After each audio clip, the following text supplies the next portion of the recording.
So season 2 kicks off 30 seconds after we finish season 1. So you've got Eve in total shock at what she's done, and you've got Villanelle actually desperately wounded. Despite the fact she's a psychopath, she is a human being. And the whole season is then really about what that means to both of them, what that means to Villanelle in terms of her relationship with Eve. Does that confirm the fact that Eve is obsessed with her and there is some sort of love there? And for Eve, what does that say about the sort of person that she is, that she can cold-bloodedly stab someone? Well, in season 2, we know that they know about each other. We know that they know how to get in touch with each other, probably. And we also know that Villanelle will naturally be drawn to Eve. And at the same time, we know that Eve, despite herself, can't help but be seduced and flattered by Villanelle's attention. And so they will inevitably come together. And I suppose the really big question is, can you control a psychopath? And if you can, what does that look like? And if you can't, what does that look like? Emerald is an extraordinary writer who I've known for quite a long time. She's also a very good friend with Phoebe, so it felt like a natural baton passing on to Emerald. And she is as naughty as Phoebe. She's as inventive as Phoebe, but again, she's a different flavour, and that's really exciting when you put a new female voice at the centre of a show that's got such a sort of distinctive character that she also totally inhabits. Well, as the executive producer, I work very closely with the writers and with the directors of the show. So I'm with it right from the beginning, right until the end. So I'm across all the scripts. I work very closely with the producer, Eleanor Day, and work very closely with Damon, who is our lead director. And we have conversations all the time about the tone of the piece, about what we're trying to achieve, about the look of it, about casting. And that runs, we're actually a really small little team for a show that's sort of punched above its weight, and we just roll like that. So in season 2, we continue with this theme of the 12 and what they're really about and how deeply any of our characters may be involved in them. But we have an additional layer this year with a new character who comes in who may or may not be linked to the 12 and may or may not be up to no good. And we see our characters having to deal with that and to deal with a series of murders that he may be implicated in. But at the same time, there is a much bigger game at foot.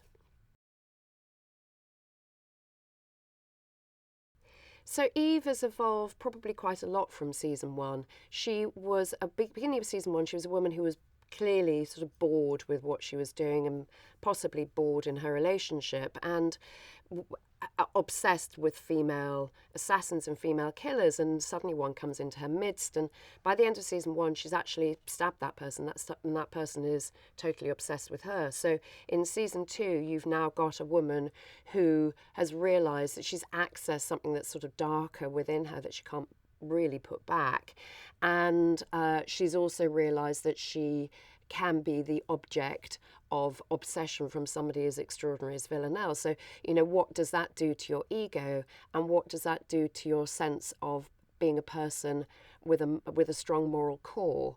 How do you define your own morality in the face of that? And Sandra's performance is fabulous across that. It's very, it's multi-layered, it's very complex. She's also a character who is deeply flawed, but at the same time, I think we relate to her possibly all the time, and then she takes us to the edge, and that's what becomes fascinating about it. So Villanelle is clearly, we've discovered in season 1, a woman who becomes easily obsessed with individuals, and we know that psychopathic behaviour is such that you can become obsessed with someone, and you're sort of slightly deluded about what that person means in your life. And that's clearly what Eve means to her. But we also know from season one that she was obsessed with Anna, and look what happened to Anna.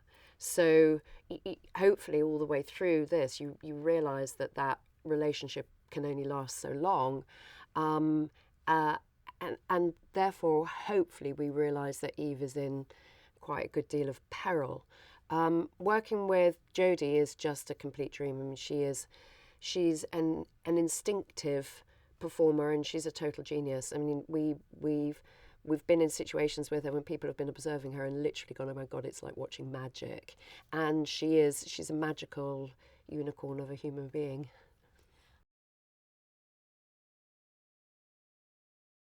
So, Killing Eve came about quite a few years ago. We're a tiny little company at Sid Gentle. There's about 8 of us, and many of us are part time. I'm not.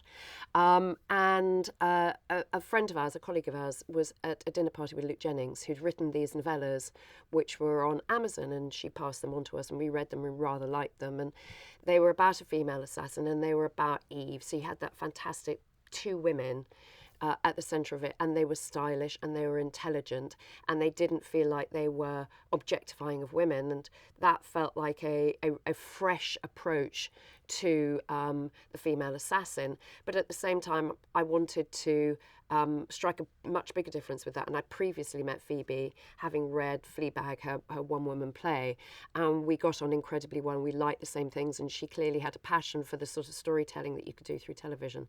So we sent the novellas to Phoebe, and she loved them.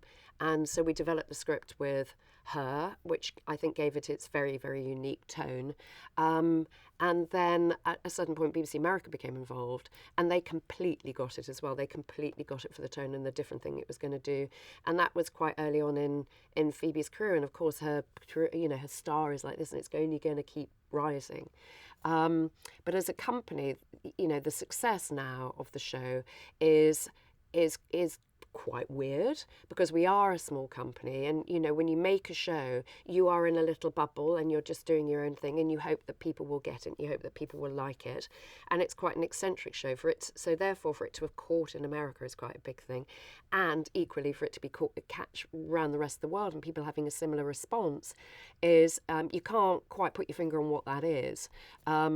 But I think it's a real testament to being bold in your storytelling, being bold tonally, and not being afraid to be really entertaining at the same time as edgy.